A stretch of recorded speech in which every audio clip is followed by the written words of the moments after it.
Dear students, in previous lecture of Bessel's function, I derived generating function for Bessel's function and orthogonal property for Bessel's function. In today's lecture, I will derive few of the important recurrence relations of Bessel's function.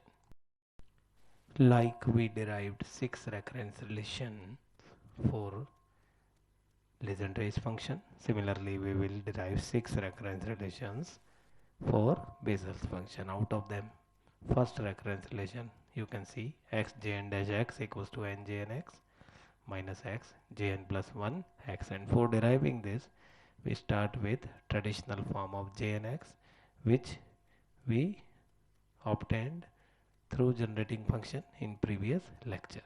And as we need j n dash x means first order ordinary derivative of j n x with respect to x. So differentiate this equation with respect to x both the sides. We get j n dash x in left hand side, and in right hand side that x upon 2 whole power n plus 2r is differentiated as n plus 2r. That coefficient, that power is taken as coefficient, and then it is decreased by 1. X by 2 power n plus 2r minus 1 can be seen, and then differentiation of simply x by 2 is 1 by 2 again multiplied with that. Now we multiply that above equation from x both the sides, as we need x j n dash x, and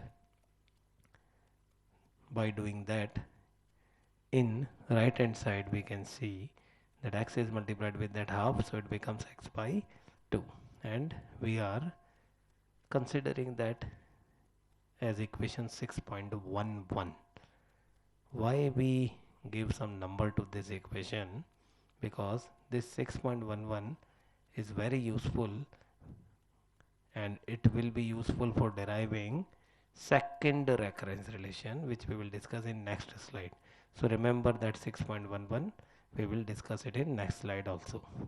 Now what we are doing for deriving first recurrence relation, we are say dividing it into two parts.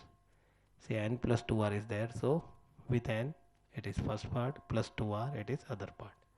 Simply we are doing that only in this term, and in that first term we are doing one more thing, that x by 2 power 1 and x by 2 power n plus 2r minus 1 clubbed together, so that x by 2 power n plus 2r can be seen in first term with n, while in that other term with 2r, those powers of x by 2 are not mixed together, they are still separated. What's the reason behind that? We will see that in next step. So next step is that n is taken outside from that sigma. We got sigma is over r only, and if we take n outside, what about that remaining term sigma r equals to 0 to infinite minus 1 power r is, you can see, factorial r gamma n plus r plus 1 into x by 2 whole power n plus 2r means j n x. So that is about n into j n x. What we need, see there, right hand side of required recurrence relation n j n x is obtained, left hand side is already created. Now we have to pick that other term in a manner so that we can create that remaining term of right hand side.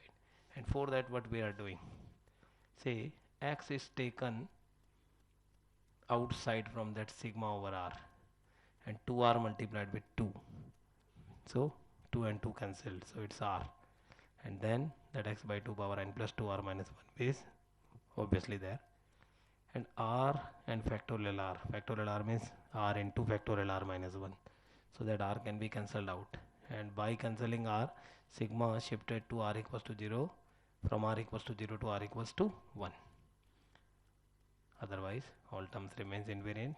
Then we assume r minus 1, that r minus 1 equals to s, that means r equals to s plus 1. By doing that, that sigma r equals to 1 to infinite converts into s equals to 0 to infinite. Everywhere we will change r to s, so sigma x equals s equals to 0 to infinite minus 1 power r means s plus 1, factorial r minus 1 means factorial s, gamma n plus r means s plus 1 plus 1 x by 2 whole power n plus 2. R means 2 into s plus 1 minus 1. Ultimately it will become n plus 2s plus 1. And then that minus 1 power 1, if we break it into two terms, minus 1 power s into minus 1 power 1 taken outside, so it becomes minus x sigma x equals to 0 to infinite minus 1 power s minus 1 power 1 already taken outside, factorial s gamma n plus 1 plus s plus 1 is written with that specific form, n plus 1 in a bracket plus s plus 1 into x by 2 power n plus 1 taken together plus 2s. Why we are doing this all? See, if you compare it with that j and x form, sigma r equals to 0 to infinite, in place of r we can take any variable, so it is s, it's fine. Then minus 1 power s factorial s in place of gamma n plus r plus 1. See, in place of r plus 1 we have s plus 1, good, but in place of n it's now n plus 1.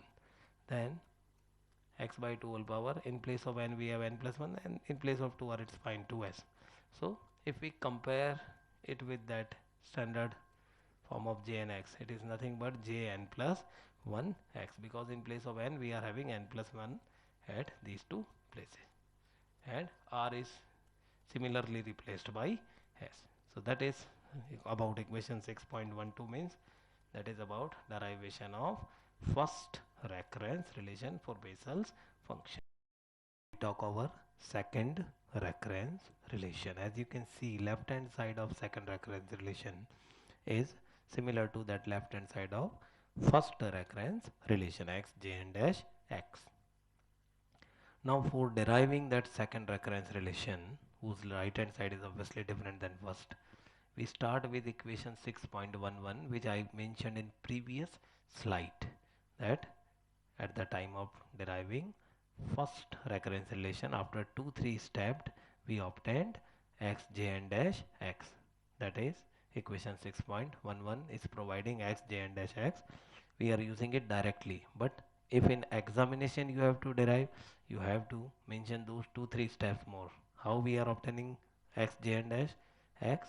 We started with j n x, then we differentiated it with respect to x and multiplied with x. So we obtained x j n dash x, and we are writing it directly. Sigma r equals to 0 to infinite minus 1 power r n plus 2r upon etc. Now there is one very important trick which you have to remember while deriving first or second recurrence relation. In first recurrence relation, what we did after this step, it is a common step for derivation of first recurrence relation. After this we changed, and here some different strategy will be observed. What we did there, in first recurrence relation we uh, divided that into two parts. N plus 2r was the expression using which we obtained two separate terms from there. But here we are not doing the same. Instead of breaking it using n and 2r, we are changing it by adding n and subtracting n. So it becomes 2n plus 2r minus n, and then we are separating it. Minus n is one part and 2n plus 2r is other part. What we are doing with that, with minus n, that expression is nothing but definition of j n x. So it's minus n j n x which is required in right hand side as first term. It's all right. Plus in second term 2n plus 2r, what we are doing, we are taking 2 as common, and we are expressing x by 2 whole power n plus 2r as x by 2 into x by 2 whole power n plus 2r minus 1, means power minus 1, and that's why power plus 1 is written there. And then that 2 is cancelled with 2, x is taken outside, and n plus 2r is cancelled with gamma n plus r plus 1. How?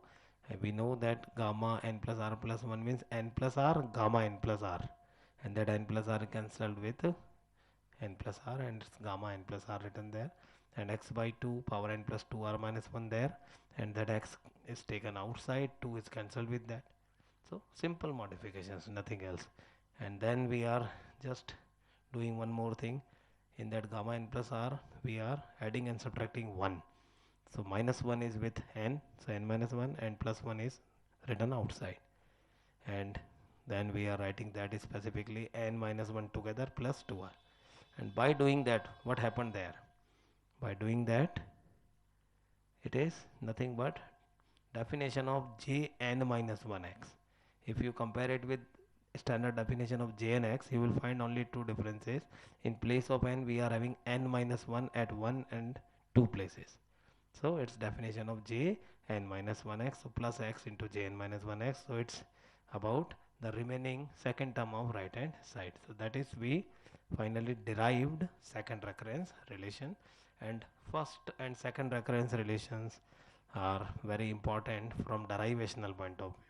Equation 6.13 is the equation which we are assigning to second recurrence relation. 6.12 was assigned for first. You have to remember these numbers also. Why? Because we will utilize 6.12, 6.13 means first and second recurrence relation while deriving remaining 4 recurrence relations of Bessel's function, that is third, fourth, fifth and sixth recurrence relations of Bessel's function in next